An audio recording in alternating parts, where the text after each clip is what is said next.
이스라엘 족속아, 이 토기장이가 하는 것 같이 내가 능히 너희에게 행하지 못하겠느냐?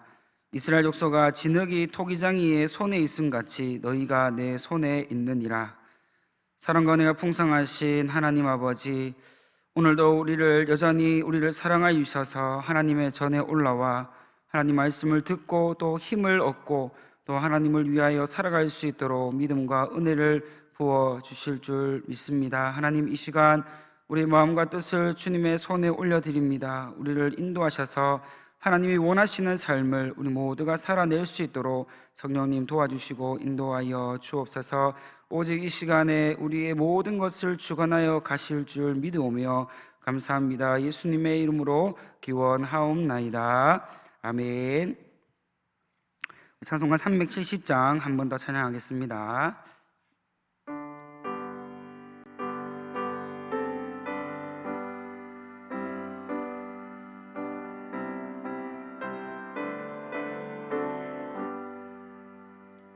주 안에 있는 나에게 딴 근심이 있으랴. 십자가 밑에 나아가 내 짐을 풀었네. 주님을 찬송하면서 할렐루야 할렐루야. 내 앞길 멀고 험해도 나 주님만 따라가리. 그 두려움이 변하여 내 기도 되었고 나의 한숨 면하여 내 노래 되었네. 주님을 찬송하면서 할렐루야 할렐루야. 내 앞길 멀고 험해도 나 주님만 따라가리. 내 주는 자비하셔서 늘 함께 계시고 내 궁핍함을 아시고 늘 채워주시네.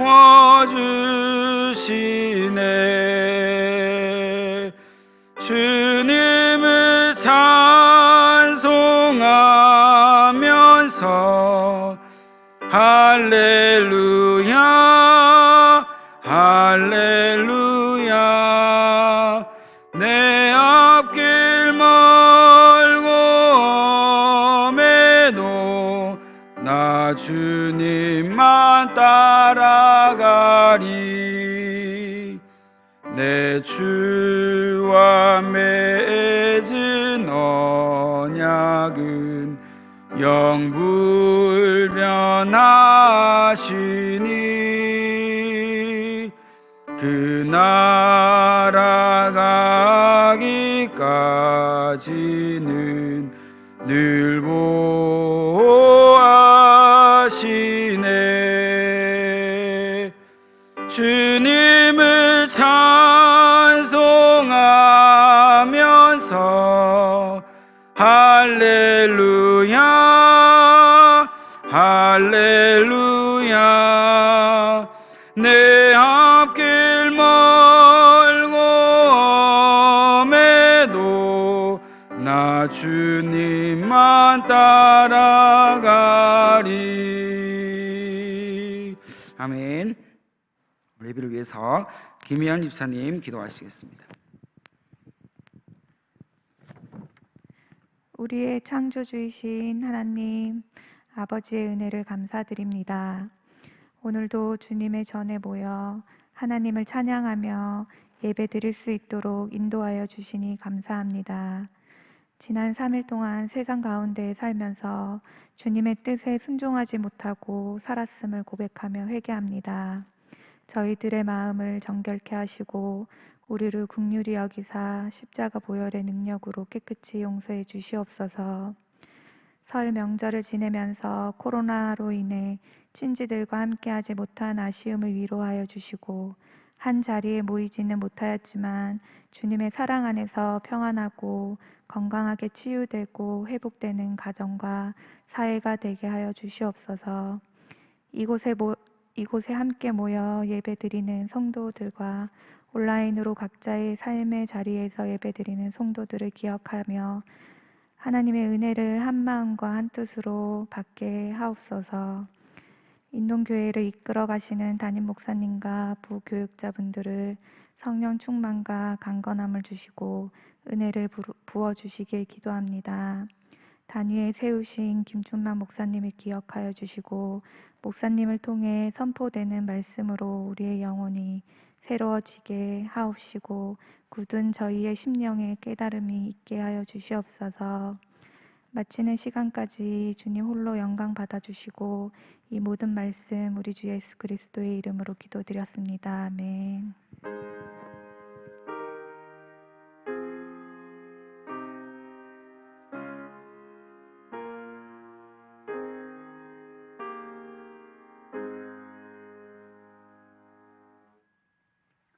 함께 하나님 말씀 보겠습니다. 본문은 에레미야 23장 1절에서 4절 말씀입니다. 에레미야서 23장 1절에서 4절 말씀, 우리 한 절씩 교도하도록 하겠습니다. 제가 먼저 1절 말씀을 읽겠습니다. 여호와의 말씀이니라. 내 목장의 양떼를 멸하며 흩어지게 하는 목자에게 화 있으리라.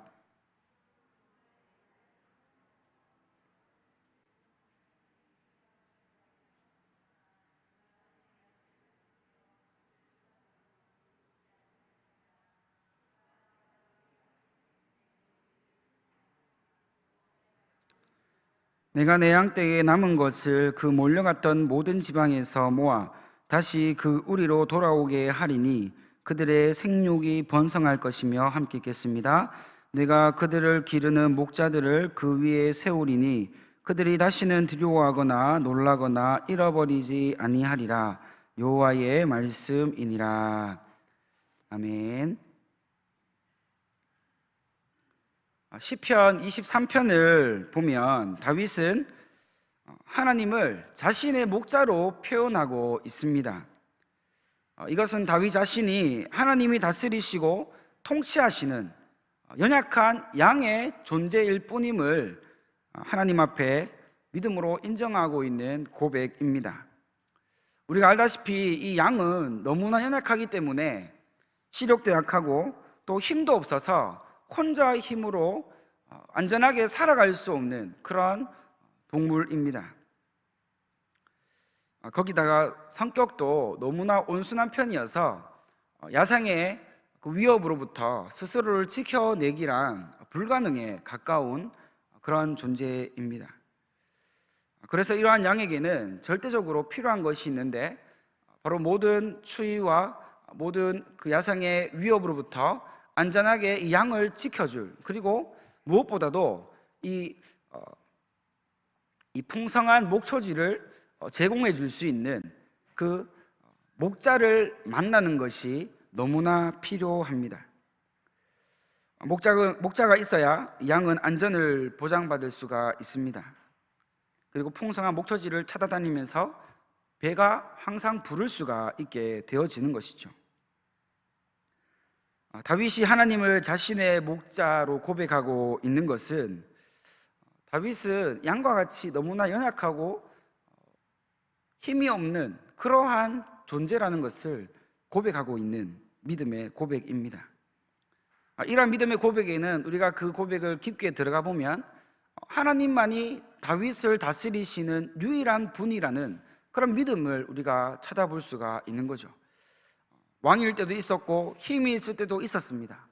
그리고 힘이 없을 때도 있었죠. 도망자의 신세를 보냈던 그런 시절도 있었지만 그 인생의 전체를 통틀어서 보면 하나님 외에 이 다윗을 다스릴 만한 존재가 없다는 것을 다윗은 늘 하나님 앞에 신실하게 고백했던 사람임을 우리는 이미 알고 있습니다. 오늘 여기 앉아 있는 우리 모두가 이러한 다윗의 고백과 같이 하나님 앞에 연약한 양이라는 존재로서 하나님만을 바라보고 하나님만을 신뢰하고 하나님만을 따르는 그런 믿음의 고백을 할 수 있는 오늘 우리의 모습들이 되어지기를 간절히 바랍니다. 특별히 오늘 에레미야 23장의 말씀은 이 하나님의 양을 하나님 뜻대로가 아닌 자신이 원하는 대로 잘못 인도하고 있는 이 목자에 대한 하나님의 이 경고의 말씀입니다. 이것을 다른 말로 바꾸어 이야기하면 하나님의 양떼를 제대로 돌보지 못한 이 싹군 목사에 대한 경고의 말씀이라고 볼 수 있습니다. 하나님의 양떼를 잘 돌보는 목자와 그와 반대로 하나님의 양떼를 잘 돌보지 못하는 이 목자의 차이점은 무엇일까요? 이러한 차이점은 별 대수롭지 않게 생각할 수도 있겠지만 하나님께는 이 차이가 굉장히 크게 다가옵니다. 그것이 무엇이냐면 바로 하나님이 맡기신 목자에 주신 그 사명을 이루어가느냐 아니면 그 사명과 상관없는 삶을 살아가느냐, 바로 이 문제가, 이 사명에 대한 문제가 걸려 있기 때문입니다. 하나님의 양떼를 최선을 다해 사나운 짐승과 모든 위협으로부터 안전하게 그 양떼를 지키고 또한 그 양떼를 배불리 먹이는 이러한 사명, 목자에게는 하나님 주신 사명인 것이죠. 이러한 중요한 사명이 목자에게 있음에도 불구하고 목자로 세워졌지만, 목자의 사명을 받았지만 그러한 사명에는 관심 없고 여전히 자신의 삶의 안위와 편안과 그런 자신에게 국한되어 있는 삶을 살아가는 그러한 목자라면 사명을 결코 이루어낼 수가 없는 것은 당연한 일입니다. 하나님께서 원하시는 목자는 이러한 싹군과 같은 목자가 아니라 하나님이 무엇을 원하시는지 주신 그 사명을 정확하게 이해하고 자신의 삶 가운데 그 사명을 가장 먼저 앞세워서 하나님의 기쁨 되어지기 원하는 그러한 목자를 하나님은 기대하시고 기다리신다는 것을 우리는 기억해야 합니다. 하지만 우리의 삶을 돌아보면 정말로 하나님이 기뻐하시는 목자의 삶을 살고 있는가? 아니면 반대로 내가 원하지 않았지만, 내가 의도하지 않았지만 결국 우리의 삶을 돌아보게 되면 하나님의 사명과는 상관없고 그러한 삶과는 관심 없었던 우리의 삶의 모습이 발견되어진다면 우리는 오늘 말씀을 통해서 우리에게 주신 이 목자의 사명, 양을 돌보고 양을 살리는 하나님의 구원의 길로 인도하는 그러한 믿음으로 나아오는 귀한 기회로 삼는 이 시간이 되어지기를 간절히 소망합니다. 우리가 생각할 때 성경에 나오고 있는 이 목자라고 하면 보통 우리는 교회에서 목회자들만 이 목자라고 생각하는 경우가 많이 있습니다. 그러나 우리는 오늘 이 말씀을 통해서 이 목자라는 것은 분명히 하나님께서 바른 말씀으로 맡기신 영혼들을 잘 키워내고 길러내고 양육하는 목회자도 포함되겠지만 여기 앉아있는 우리 모두도 하나님께서 잃어버린 영혼을 찾도록 이 땅 가운데 보내신 하나님의 뜻을 가지고 사명을 부여받은 목자라는 이 사실을 우리는 결코 잊지 않아야 합니다. 분명 목회자는 하나님의 말씀으로 성도들을 잘 키워가야 되고 양육해야 하는 것이죠. 그런데 오류가 있습니다. 어떤 오류냐면 목회자가 아닌 많은 그리스도인들이 나는 이 목자와는 상관없다라고 그렇게 스스로가 단정지어버리고 주신 사명과는 별개의 삶을 살아가는 것이 너무나도 자연스러운 그러한 부분들이 많이 있다는 겁니다.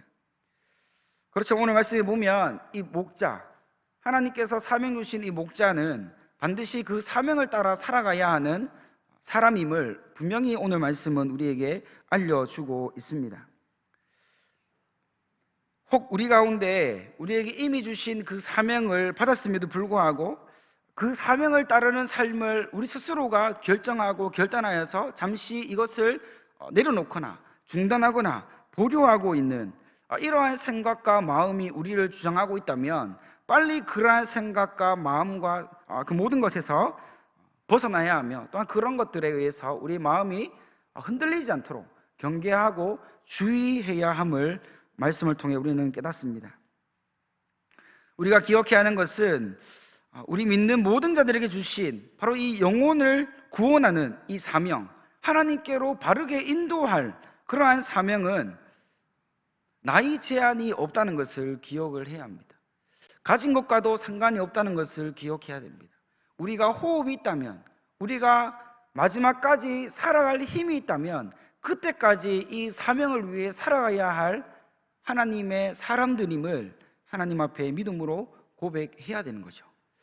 영혼을 구원하는 일, 하나님께로 맡겨주신 그 영혼을 말씀대로 인도하는 일, 그 일이 우리 가운데 최고의 삶의 목표가 되어야 되고 삶의 이유가 되어야 함을 우리는 오늘 말씀을 통해 다시 우리에게 결단하고 또 다짐할 수 있는 우리가 되어야 할 것입니다. 1절 말씀 우리가 함께 읽겠습니다. 1절 말씀입니다. 여호와의 말씀이니라 내 목장의 양떼를 멸하며 흩어지게 하는 목자에게 화 있으리라.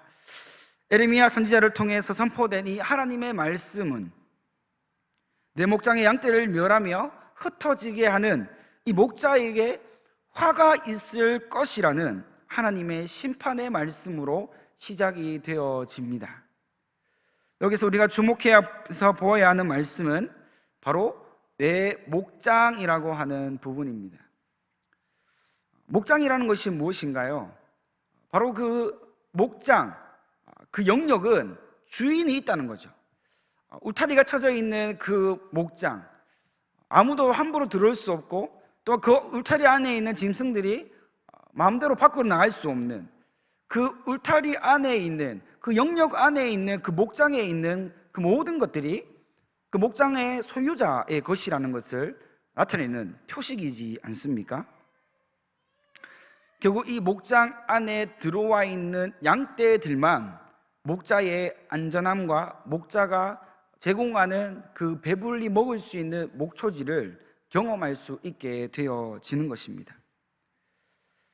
내 목장이라고 표현하고 있는 모습에서 하나님이 목자가 되셔서 그 모든 양떼를 다스리시고 먹이시고 관리하시고 인도하시면 될 것을 굳이 하나님은 스스로 홀로 그 사명을 이루어가지 않으시고 오늘 보면 목자를 그 목장에 세우시는 모습을 볼 수가 있습니다.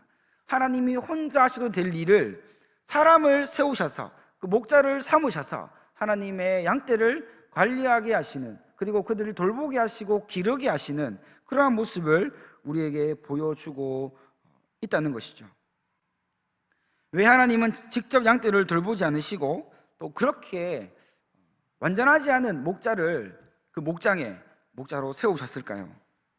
그 이유는 하나님은 모든 일을 하나님께서 맡기신 그 사명자를 통해서 일을 이루어 가시는 분이기 때문입니다.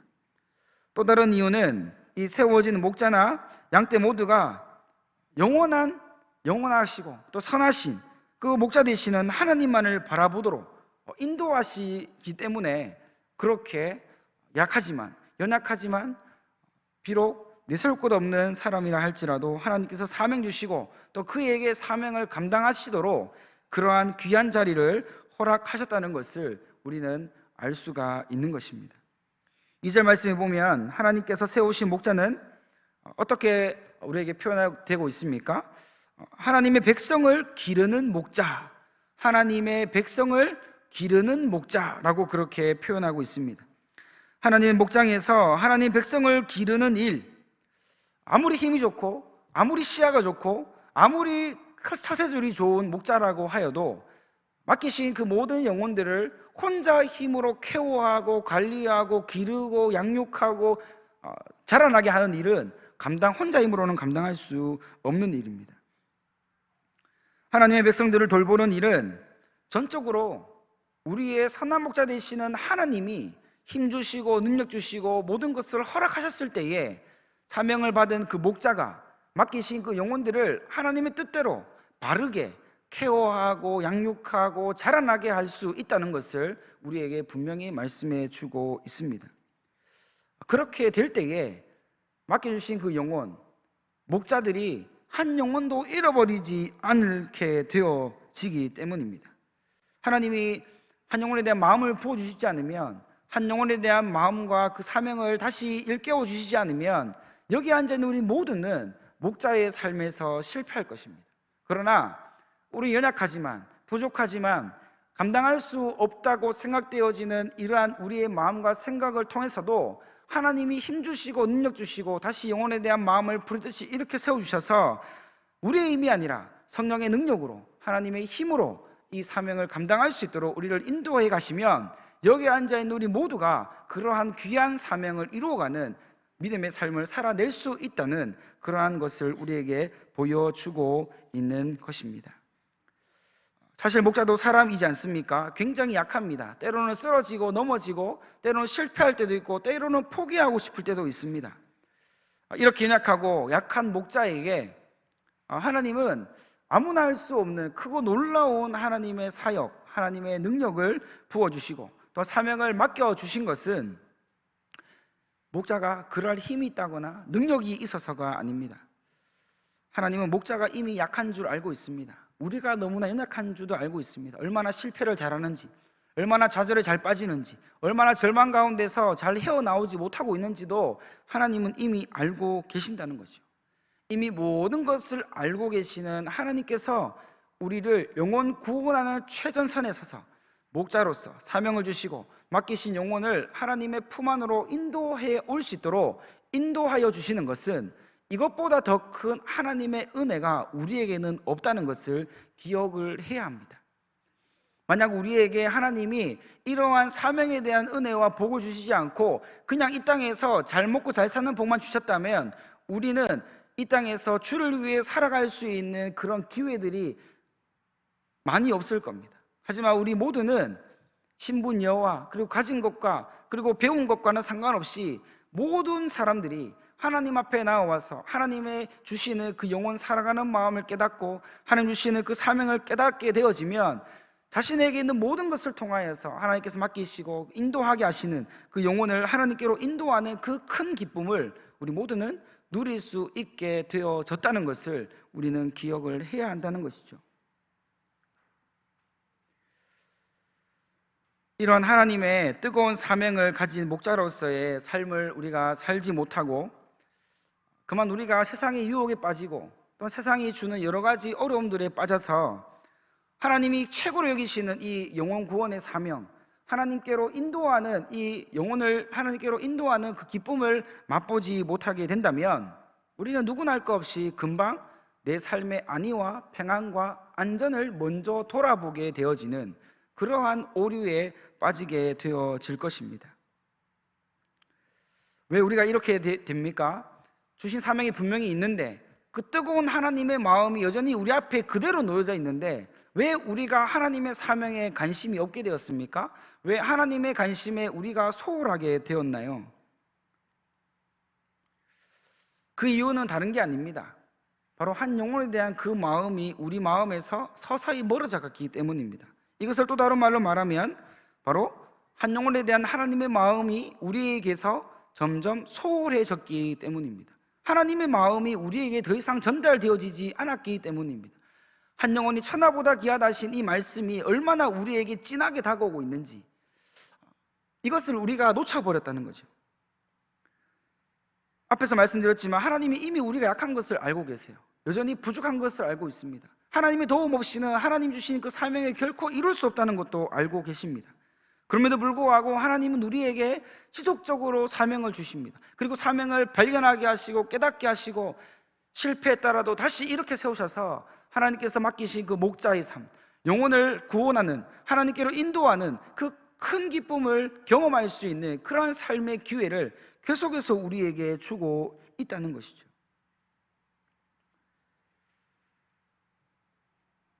우리는 이 시간에 하나님 주신 이 영혼을 향한 이 마음, 잃어버린 영혼을 찾아내는 그 기쁨, 이것이 얼마나 중요하고 우리에게 귀한 것인가를 우리는 깨달아야 합니다.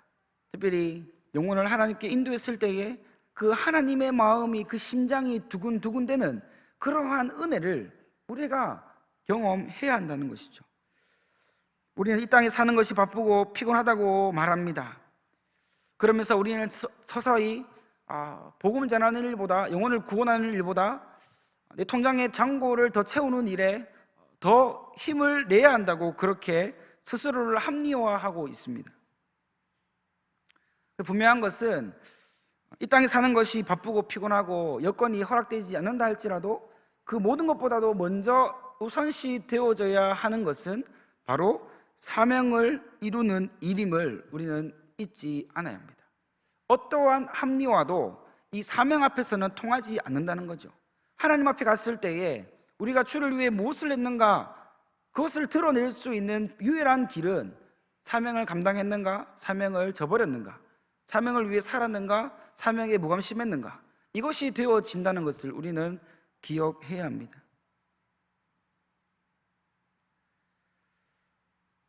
3절 4절은 삭구 목자들로 인해 빼앗기고 잃어버린 양떼들을 하나님이 다시 찾으셔서 다시 하나님의 그 우리 안으로, 하나님의 목장 안으로 다시 불러들이겠다고 선포하고 있는 말씀을 보게 됩니다.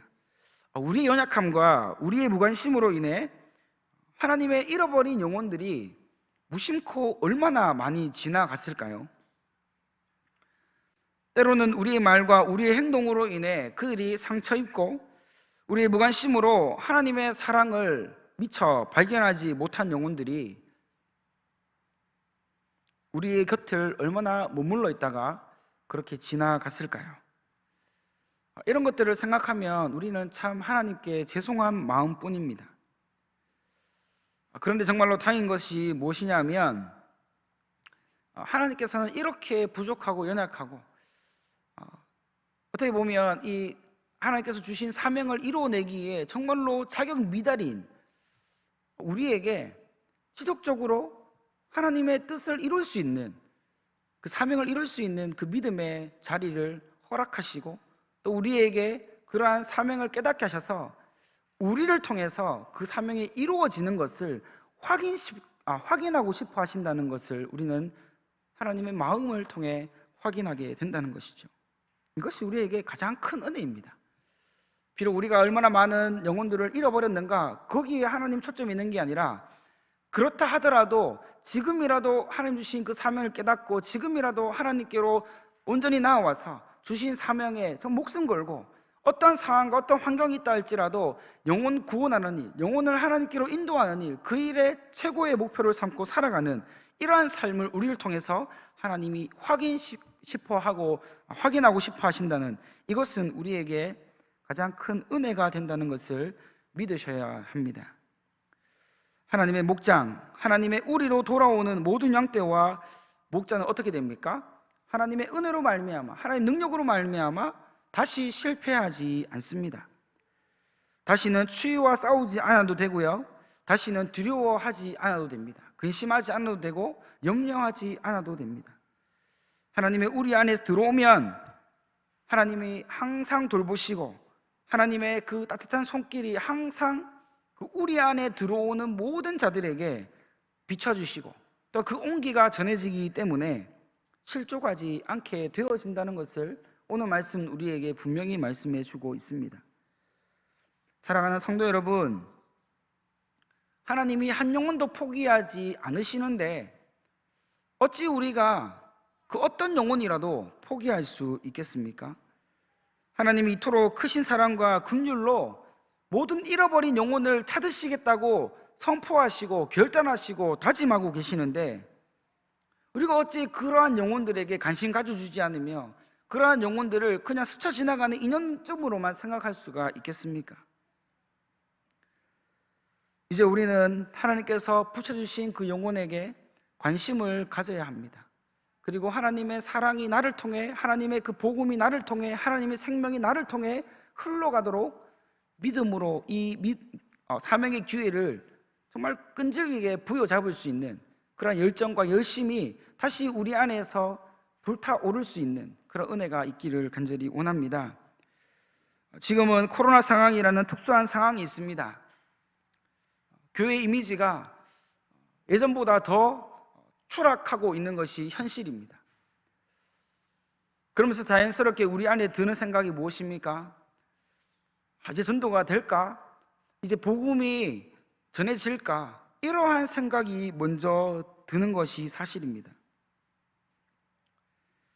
우리가 실제로 복음을 전하는 것이 쉽지만은 않게 되어졌지 않습니까? 그러나 하나님께서는 하나님의 사람들을 지금도 여전히 하나님께서 원하시는 그곳에, 하나님께서 주신 그 사명대로 곳곳에 세우셔서 하나님의 잃어버린 영혼들을 계속해서 복음을 듣게 하시고, 또한 그들이 하나님께로 돌아 나올 수 있도록 복음의 능력으로 인도하시는 것을 우리는 믿음으로 확신하고, 우리 주신 사명을 결코 포기하지 않고 또 손 놓지 않고 우리 주신 그 삶을 계속해서 하나님 영광을 위해 달려나갈 수 있는 그러한 삶을 살아낼 수 있는 우리 모두가 되어지기를 바랍니다.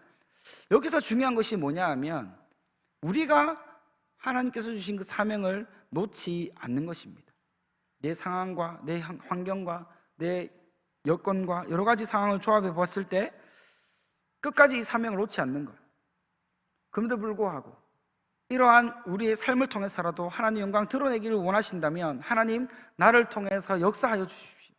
복음의 능력이 나를 통해 이 어려운 시국에도, 이 어려울 때에도 여전히 하나님의 살아계심이 나를 통해 증거되어질 수 있도록 하나님 나를 붙들어 달라고 우리가 더욱더 기도하고 말씀으로 충만하여서 주신 사명을, 잃어버린 영혼을 우리를 통해서 하나님의 우리에 가득 채우는, 하나님의 목장에 가득 채우는 그런 역사가 일어날 수 있기를 간절히 소망합니다. 함께 기도하겠습니다. 사랑과 은혜가 풍성하신 하나님 아버지, 감사합니다. 하나님, 오늘 우리 말씀을 통해서 우리에게 주신 이 사명, 정말 이 어려운 시국에 우리가 살고 있지만, 어려운 환경 가운데 우리가 놓여 있지만, 하나님 그것보다 가장 중요한 것이 우리에게 주신 사명, 영혼을 잃어버린 그 영혼들을 하나님께로 인도하는, 그들이 구원을 얻고 새 생명을 얻어 하나님 앞에서 영광되어지는 삶을 살아가게 하는 것, 이것이 우리에게 가장 큰 소망이고 우리 가장 큰 은혜이며 우리에게 주신 그 가장 큰 사명인 줄 우리가 이 시간 믿음으로 고백합니다. 하나님 도와주셔서 우리 여러 가지 연약함이 있습니다. 부족함이 있습니다. 사명을 위해 살아가기보다 어떻게 보면 이 사명보다 내 삶이 더 중요하고 내 삶의 안위와 내 삶의 평안이 더 중요하게 여겨졌던 우리의 삶이 있었음을 고백합니다. 하나님 간절히 원합니다. 하나님, 우리 어떻게 살아가든지 간에, 어디에서 무엇을 하든지 간에 하나님께서 이 귀한 사명을 다시 한 번 더 발견하게 하시고 우리의 마음이 하나님의 마음을 깨달아 더욱더 뜨거워지는 마음으로 하나님께서 붙여주신 그 모든 영혼들이 나를 통하여, 우리를 통하여 하나님의 목장에, 그 하나님의 우리에 가득 채워지고 모아지는 역사들이 일어날 수 있도록 하나님 도와주시고 인도하여 주옵소서. 하나님, 우리에게 성령의 충만함을 더해 주시고 기도의 능력을 더해 주시고 붙여주신 영혼들 하나님께 온전히 인도할 수 있는 건강하고 바른, 그리고 깨끗하게 하나님 앞에 거룩하게 세워져가는 목자들이 다 되어질 수 있도록 성령님 도와주시고 인도하여 주시기를 원합니다. 우리의 삶 가운데 하나님께서 홀로 행함받아 주시기를 간절히 원하오며 믿습니다. 예수님의 이름으로 기도합니다. 아멘. 축도하겠습니다. 지금은 우리 주 예수 그리스도의 은혜와 하나님 아버지의 무한하신 사랑과 성령의 위로 교통하심의 은혜가 약하고 연약한 우리 같은 자들을 하나님의 양떼를 기르는 목자 삼아 주신 하나님의 은혜에 감사하여 그런 주신 사명을 잊지 않고 우리가 그런 영혼을 바라볼 때 무관심보다 하나님의 더 큰 사랑과 열심으로 붙여주신 그 영혼들을 살리는 귀한 사명을 이루어가기를 간절히 소망하고 원하는, 여기에 우리 모든 성도들의 머리 위에와 가정과 일터와 교회 위에 지금으로부터 영원토록 함께 있을지어다. 아멘.